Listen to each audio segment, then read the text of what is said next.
Hello friends, welcome to my YouTube channel अलकास garden लॉग। Friends, आज की अपनी इस वीडियो में और आने वाली कई सारी वीडियोस में मैं ऑर्किड प्लांट के बारे में बहुत सारी जानकारी शेयर करने वाली हूं, तो बने रहिए मेरे साथ इस वीडियो में। फ्रेंड्स, ऑर्किड प्लांट्स की बहुत सारी वेराइटीज होती हैं और इसका एक अलग सा फीचर होता है कि इसमें एरियल रूट्स होती हैं। इसकी ऐसी जड़ें होती हैं जो बाहर की तरफ बढ़ती हैं और उन रूट्स के ज़रिए, उन जड़ों के ज़रिए ये हवा में से नमी को लेती हैं, न्यूट्रिएंट्स को लेती हैं और साथ ही ये कार्बन डाइऑक्साइड को लेती हैं। और फ्रेंड्स, जैसे सभी प्लांट्स फोटोसिंथेसिस करते हैं पत्तों के ज़रिए, तो ऑर्किड प्लांट्स की रूट्स के ज़रिए भी फोटोसिंथेसिस होता है।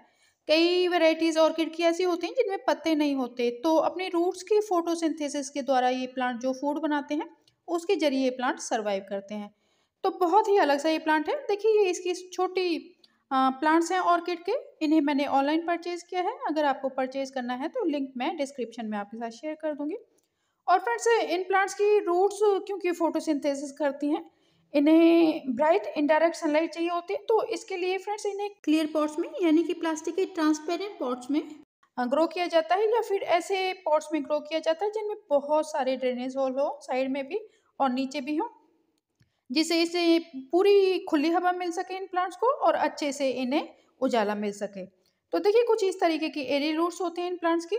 और जो इनका नेटिव एटमॉस्फेयर होता है, जहाँ पे ये असल में उगते हैं, वहाँ पे ये प्लांट्स अपने आसपास के पेड़ों की शाखाओं पे चढ़ जाते हैं अपनी एरियल रूट्स के ज़रिए, या फिर रॉक्स वगैरह पे चढ़ जाते हैं, तो वहीं से ये खुले में अपनी नमी वगैरह, अपनी न्यूट्रिएंट्स या जो भी इनकी रिक्वायरमेंट होती है, उन्हें रूट्स के ज़रिए ये पूरी करते रहते हैं। तो यही कारण है कि हमें इन्हें बहुत ज़्यादा ड्रेनेज वाले और क्लियर पॉट्स में ग्रो करना पड़ता है, अगर इन्हें हम घर पे ग्रो करते हैं तो। देखिए फ्रेंड्स, इस तरीके के कुछ क्लियर पॉट्स आते हैं इन्हें ग्रो करने के लिए। इनमें बहुत सारे ड्रेनेज होल्स होते हैं। तो फ्रेंड्स, क्योंकि ये क्लियर होते हैं तो उजाला भी आर पार इसमें जाता है, जिससे इन प्लांट्स की रूट्स के ज़रिए जो है फोटोसिंथेसिस करना और इनका हेल्दी रहना काफ़ी आसान हो जाता है। तो इस तरीके के पॉट्स आप ले सकते हैं। ये वुडन पॉट्स भी आप ले सकते हैं जिसमें बहुत सारे ड्रेनेज होल हो, या थोड़ी काफ़ी मात्रा में खुली हवा वगैरह इन्हें मिल जाए। आप मिट्टी के पॉट्स भी ले सकते हैं जिनमें काफ़ी सारे ड्रेनेज होल हो। तो बहुत सारी वैरायटी के आप पॉट्स यूज़ कर सकते हैं इसके लिए। आप किसी भी कलर में, किसी भी शेप में आप पॉट इसके लिए ले सकते हैं, लेकिन मेन फीचर इसका आपको ये रखना है कि इसमें बहुत सारे ड्रेनेज होल होने चाहिए। अगर आप प्लास्टिक का यूज़ करते हैं तो सिंपल डार्क कलर की प्लास्टिक का पॉट लेने की बजाय आप वाइट ट्रांसपेरेंट पॉट यूज़ करें जिसमें बहुत सारे ड्रेनेज होल हों। और फ्रेंड्स, या फिर आप अपने घर पे भी इस तरीके के प्लांटर ऑर्किड के लिए तैयार कर सकते हैं। ये बिल्कुल फ्री में मैंने तैयार किया है, और इन्हें किस तरीके से तैयार करना है वो मैं आपको दिखाती हूँ। देखिए फ्रेंड्स, कोई भी आप मिट्टी का पॉट ले लें या इस तरीके की मटकी ले लें, और उस पे कोई भी शार्प नाइफ लेके आप एक बार राइट, एक बार लेफ्ट को घुमाएं नाइफ को, और लगातार आप ये करते रहें तो कुछ ही देर में जो है होल हो जाएगा, आपका मिट्टी का पॉट हो या इस तरीके की मटकी हो। तो फ्रेंड्स, ये वेस्ट मटकी थी जो करवा चौथ पे या अहोई वगैरह पे यूज़ होती है, तो उसी को मैंने यूज़ किया है। इससे बहुत ही सुंदर और बिल्कुल फ्री में ऑर्किड का प्लांटर तैयार हो जाएगा। देखिए फ्रेंड्स, आप लगभग 2 इंच की दूरी पे ये 2 होल कर दीजिए, और एक होल नीचे की तरफ इन दोनों होल्स के बिल्कुल जस्ट सेंटर में आप करिए। तो इस तरीके का ट्रायंगल सा कुछ बन जाएगा, तो आपको पूरे ही पॉट में इस तरीके से होल कर देने हैं। देखिए फ्रेंड्स, इस तरीके से मैंने तैयार कर लिया है। जितने भी आपको होल्स की लेयर करनी है, 1, 2, 3, 4, तो इसी तरीके से आप करिए। ऊपर 2 होल और उसके सेंटर में 1 होल नीचे की तरफ। तो देखिए, मैंने पूरे में इसमें होल कर लिया। और फ्रेंड्स, यहाँ भी आप होल करके या फिर कोई भी धागा वगैरह आप बांध के इसे हैंगिंग बास्केट के रूप में भी तैयार कर सकते हैं, वो भी काफ़ी खूबसूरत लगता है। और इस मिट्टी को फ्रेंड्स आप डिजर्ट रोज में या सकुलेंट प्लांट्स में डाल सकते हैं। ये काफ़ी फायदेमंद होती है हमारे सकुलेंट्स के लिए या डिजर्ट रोज के लिए। देखिए, इस तरीके से आप हैंगिंग प्लांटर बना सकते हैं इसका। तो फ्रेंड्स, ड्रेनेज सिस्टम इसका बहुत ही गजब का होता है। इसमें खुली हवा मिलती है हमारे ऑर्किड की रूट्स को, और उजाला भी खूब मात्रा में मिलता है। तो फ्रेंड्स देखिए, इस तरीके से आप अलग अलग कलर्स में, अलग अलग डिज़ाइन में अपने इन मिट्टी की मटकी को आप तैयार कर सकते हैं। अपनी क्रिएटिविटी के अकॉर्डिंग आप कोई भी रूप इसे दे सकते हैं। और फ्रेंड्स, ये प्लास्टिक का यूज़ एंड थ्रो वाला कंटेनर है। इससे भी हम ऑर्किड के प्लांटर बनाएंगे बिल्कुल फ्री में। देखिए फ्रेंड्स, मैंने मार्कर से इसके ऊपर डिज़ाइंस बना लिए हैं। इसे 4 भागों में बांटते हुए मैंने लंबे रेक्टेंगुलर इसके ऊपर डिज़ाइन बना लिए और बीच में सर्कल्स बना लिए हैं। तो फ्रेंड्स, इसे भी हम काटेंगे और पॉट तैयार करेंगे ऑर्किड के लिए। बिल्कुल फ्री में ये तैयार हो जाएंगे।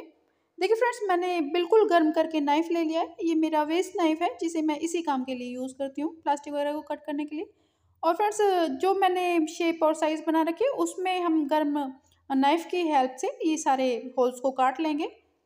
ये डिज़ाइंस को हमने काट के तैयार कर लिया है। हमारा ऑर्किड का प्लांटर बिल्कुल फ्री में तैयार हो चुका है। हालाँकि इतनी नीटली मैं नहीं कर पाई हूँ इस काम को, क्योंकि मैं इतनी परफेक्ट नहीं हूँ, मैं रेगुलरली ये सब नहीं करती। लेकिन फिर भी हमारा एक ऑर्किड का प्लांटर बनके तैयार हो चुका है। और फ्रेंड्स, हैंगिंग बास्केट के जब हैंगिंग बास्केट्स टूट जाती हैं तो इसके हैंगर्स ही बच जाते हैं। तो इन हैंगर्स को आप इस तरीके से इन पॉट्स पे यूज़ कर सकते हैं और इस वेस्ट पॉट से आप हैंगिंग ऑर्किड प्लांटर इस तरीके से तैयार कर सकते हैं। देखिए फ्रेंड्स, मैंने ग्लास में इन ऑर्किड्स को ग्रो कर रखा है, तो इसे मैं इसमें रख दूंगी। तो इस तरीके से आप रख सकते हैं, या डायरेक्टली भी इस पॉट में आप प्लांट्स ग्रो कर सकते हैं इस तरीके से। और देखिए फ्रेंड्स, जब मिट्टी वगैरह भर देते हैं तो काफ़ी खूबसूरत दिखता है। और देखिए फ्रेंड्स, ये कुछ क्लियर पॉट्स मैंने मंगा रखे हैं ऑर्किड को ग्रो करने के लिए, लेकिन ये 5 इंच के हैं और मेरे प्लांट काफ़ी छोटे हैं, तो मुझे छोटे पॉट्स चाहिए, जो कि मेरे पास है नहीं। तो मैं खुद ही घर पे छोटे पॉट्स तैयार करूँगी अपने छोटे प्लांट्स के लिए। तो फ्रेंड्स, मैंने गर्म नाइफ लिया है और सीधी सी एक लाइन खींच दी है, छोटी सी। और एक और इतनी ही बड़ी, इसी लाइन के बराबर एक और लाइन खींचूंगी मैं इसके बिल्कुल थोड़ा सा ही दूर, इस तरीके से।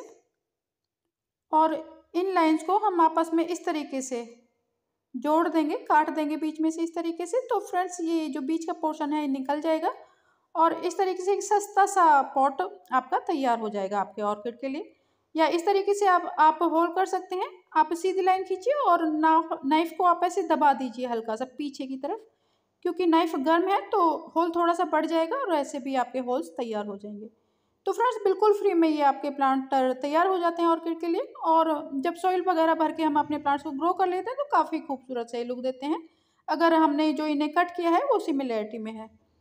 तो देखिए फ्रेंड्स, आप कोई भी पॉट यूज़ कर सकते हैं अपने ऑर्किड्स को ग्रो करने के लिए। आप मिट्टी के ले लें, प्लास्टिक के ले लें, उन्हें अलग अलग कलर्स में, शेप में आप बना लें। आप मेटेलिक पेंट कर लें या किसी भी तरीके की आप डिज़ाइन में उन्हें तैयार कर लें, तो उनमें आप ऑर्किड ग्रो कर सकते हैं। लेकिन ध्यान आपको सिर्फ ये रखना है कि उनमें बहुत सारे ड्रेनेज होल आपको बना के रखने हैं, नीचे भी और ऊपर भी। फ्रेंड्स, ये जो मैंने मिट्टी से बनाया है, प्लास्टिक से बनाया है, इनमें ड्रेनेज सिस्टम बहुत अच्छा है, जो कि ऑर्किड प्लांट्स के ग्रो करने के लिए असल में चाहिए।